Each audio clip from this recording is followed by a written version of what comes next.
pong guest speaker for today. Siyempre, hindi naman nag-speaker kung hindi biyasa. Isa po siyang barangay kagawad sa Katuparan, Taguig City. At tapos po ng BS Criminology. Siya po ay Emergency Medical Technician or EMT.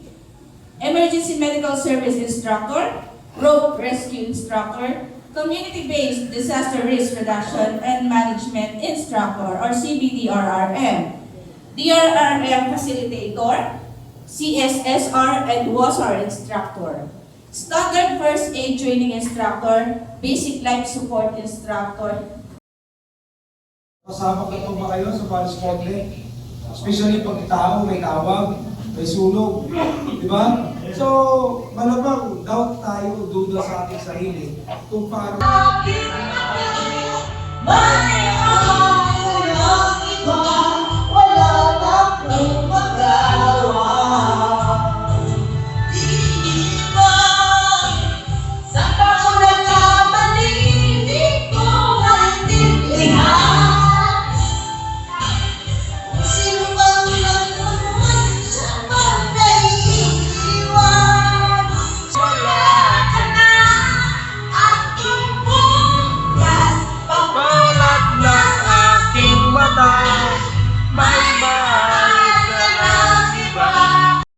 Ayan nga mga ka-double B, nandyan na po tayo sa part ng patient assessment na kung saan mayroon po tayong victim sa harapan at ina-explain po natin kung anong procedure sa pag head immobilizer.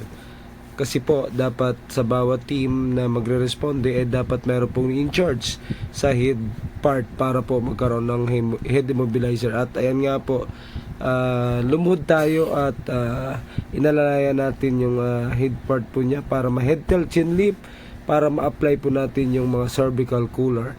At ayan po, no, ang bawat isa ay may mga tasking, kumbaga pag pumunta tayo sa isang scene.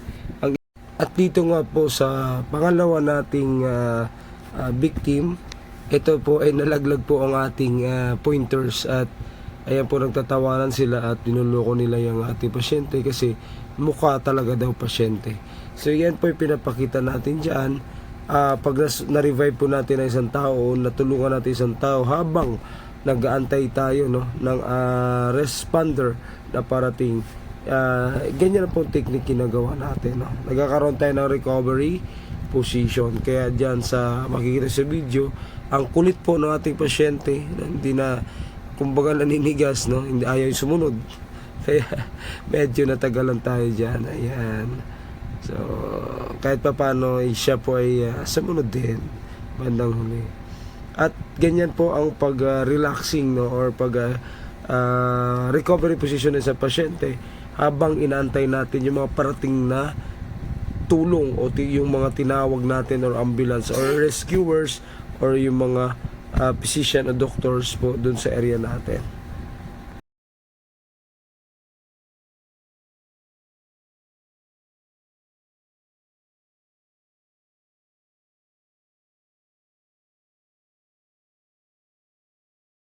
Cameraman at kung saan napunta. At syempre pumasok po ang ating instructor na si Michael Apolonio at nagbigay po ng isa pang technique sa pag-check po ng ating responsiveness ng ating victim. At sa kasalukuyan ng CCPR, si Kuya Mike Apolonio. Ayan.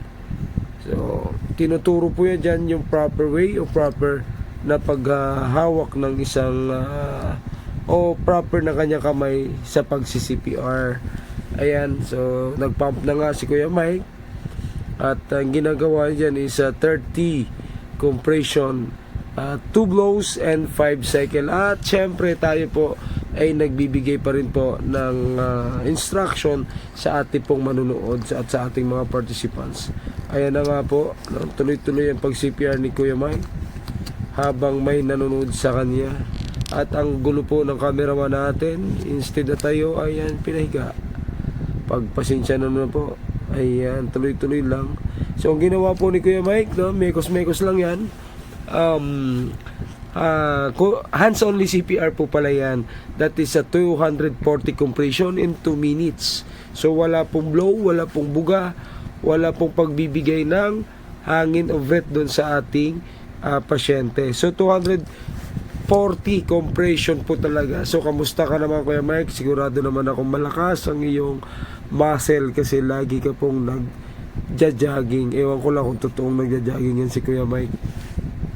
Ayan, so tuloy-tuloy lang. At tumigil na, napagod na, mekos-mekos lang yan Kuya Mike. Sige Kuya Mike, check po ang kanyang carotid pulse and 10 counts, 1, 2, 3, 4, 5, 10, tapos na, walang pulso, walang hininga. Sabi ni Kuya Mike, ayan Kuya Mike, mikos-mikos lang yan, continue CPR. At ang sabi ni Kuya Mike, pag yan po wala pa rin, so tuloy-tuloy pa rin ang CPR. At Kuya Mike, kahit tumigil dyan, ano pang gagawin mo? Sige lang Kuya Mike, mikos-mikos lang yan, manood lang kami. Sige Kuya Mike, anong sinasabi mo at di ko narinig? Ayan, siguro ako yung nagsasalita at ako yung pinapakinggan ni Kuya Mike. At syempre manonood at tutulala lang. Ayan, nagsuot na ng face mask si Kuya Mike. At kitang-kita yun, nagtago na ng kanyang mukha na napaka-pogi. At tayo po ay nagbibigay ng instruction. Sigurado tayo, yan po ay 30:2 na. Okay? So tumayo pa, nagpakilala, and nag-tap ng responsiveness 3 times. Hey, are you okay? Hey, are you okay? Para humagising ang ating pong biktima. Ayan, at ginagawa po ni Kuya Mike. Mekos-mekos lang yan. Check ang kanyang vital sign in 1, 2, 3, 4, 5, 6, 7, 8, 9, 10. Walang pulso, walang hininga. Anong gagawin? Ayan, nag-CPR na si Kuya Mike. Diretso mo lang yan. 30, 1, 2, 3, 4, 5, 7, 8, 9, 10, 11, 12, 13, 14, 15, 16, 17, 18, 19, 20, 1, 2, 4, 5, 6, 7, 8, 9, 10, 1. Ayun, tama. Pisel ang ilong, buga. Release ang ilong, buga. At balik po tayo sa CPR Kuya Mike. 1, 2, 3, 4, 5, 6, 7, 8, 9, 10, 11, 12, 13, 14, 15, 16, 17, 18, 19, 20. 1, 2, 3, 4, 5, 6, 7, 8, 2. Buga Kuya Mike. Isa pa, 2 beses lang yan. At CPR si Kuya Mike. 2, 3, 4, 5, 6, 7, 10, 11, 12, 13, 14, 15, 16, 17, 18, 19, 20. 1, 2, 3, 4, 5, 7, 8, 9, 3 Kuya Mike. Bisi lang ilong, buga. Ayan, isa pa. CPR. 1, 2, 3, 4, 5, 6, 7, 8, 9, 10, 11, 12, 13, 14. Ayan po, at hanggang 5 cycle po yan.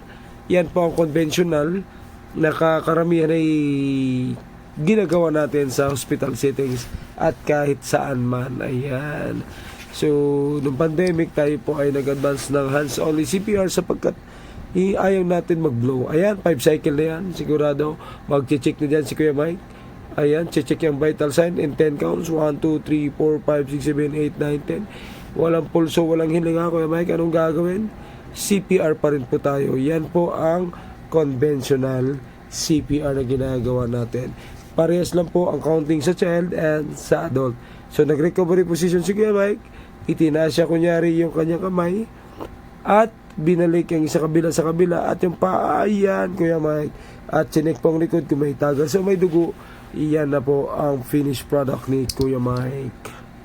Ayan. So, malamang tayo po ay tinawag ng lahat ng mga participants. Ayan na nga po, no? Taas ang kamay. Ayan. Nagpakilala ako si... May kalaman po ako sa CPR. Maaari po ba akong tumulong? Ayan. Pag meron po, nagpaalam na po. Ayan, siyempre, magpapaalam tayo sa pasyente. Baka mamaya tayo po ay masapak. Ayan na nga, lumuhod na nga si tatay. Alam ko yan ay may edad na. Ayan, tapik lang, 3 beses yan. Itapik yan. Sigawan mo sa tinga kung yan ay kilala mo para marinig niya. Ayan. Sila na yan, mga participants yan ng Barangay South Signal. Ayan. Okay, walang response. Ang gagawin po ay tumawag ng ambulance. Kung kayo po ay may nakilala sa harapan nyo o ma-identify ang kulay ng kanilang damit, ituro nyo. Kayo po na nakapula, tumawag po ng ambulance at bumalik po dito. Yan ang mga sinasabi dyan. Ayan, yung salamin tinatanggal, dapat yung ID tinatanggal. Siyempre, mali po yung pag-check ng file sa kabila. Huwag po tumawid ang kamay sa kabila. Baka po yan ay hindi makahinga. Kaya dapat nasa yung party lang, sa yung side lang, dyan ka lang mag-check ng vital signs o yung carotid pulse natin. Ayan. Yan si tatay, talagang kakala mo ay napakagaling. Pero magaling talaga yan si tatay. Ayan. Siyempre lahat naman ay dyan natuto sa simula. Siyempre pag bago lang, medyo mahirap yan. Pero napakasimple lang.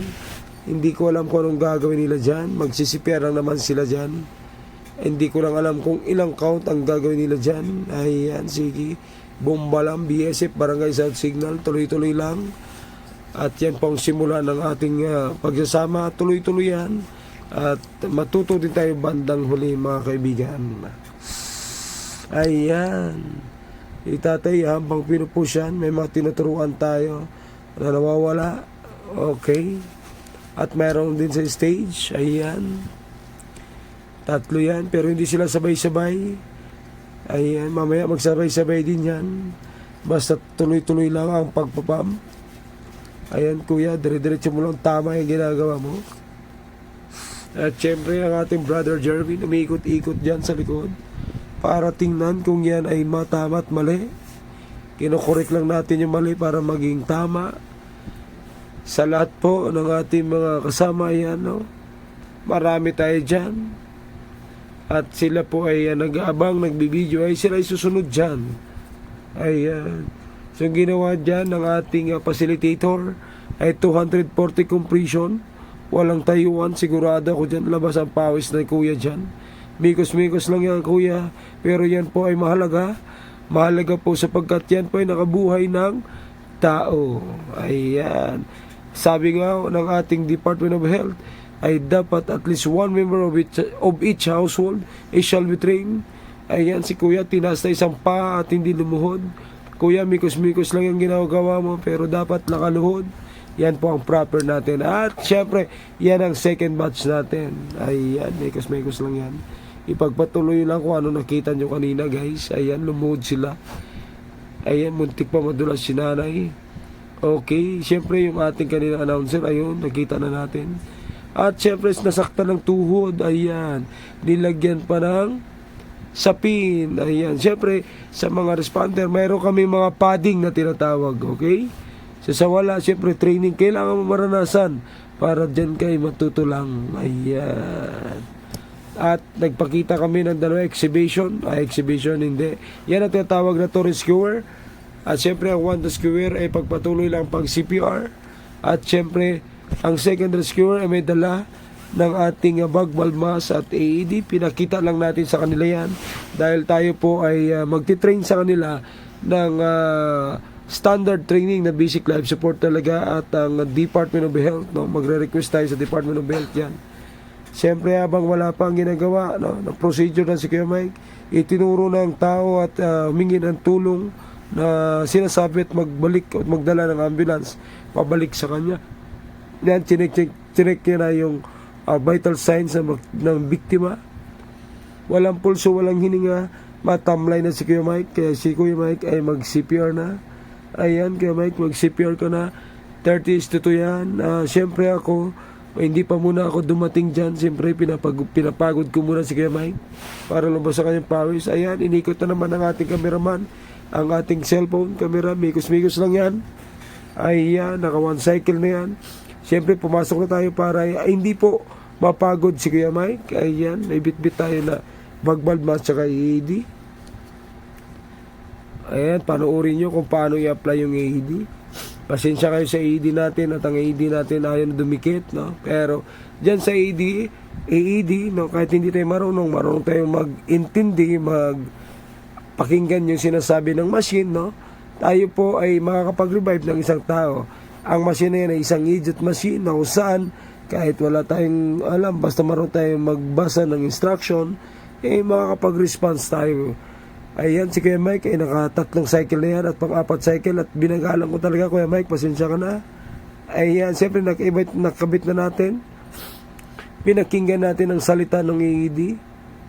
Okay, ang sabi ng AED dyan, analyzing siya dyan. Okay, sabi ng AED, do not touch the patient, analyzing heart rhythm. Ayan, do not touch the patient, analyzing heart rhythm. Sabi niya, everybody's clear. Ayan, syempre tuloy lang dyan si Kuya Mike. Okay, 5 cycle.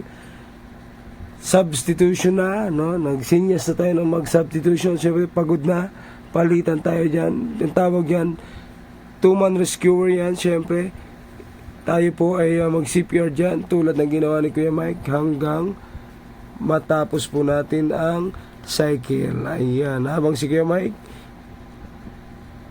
nagre-ready na kanyang gamit, siyempre, nagbugas si Kuya Mike. 1, 2, 3, 2 lang. Okay, yan, at pinapaliwanag na natin kung ano po ang ibig sabihin ng AED. Ang AED ay Automated External Defibrillator. Siyempre, ang kanyang details, maingat po tayo dyan at yan ay napakadelikado. Okay, so marami po iba't ibang brand ng AED. Siyempre, sa ibang company, no, pag nakabuhay po tayo ng tao, siyempre ang pad dyan, binabanggit ko pala kung magkano ang presyo at yung pad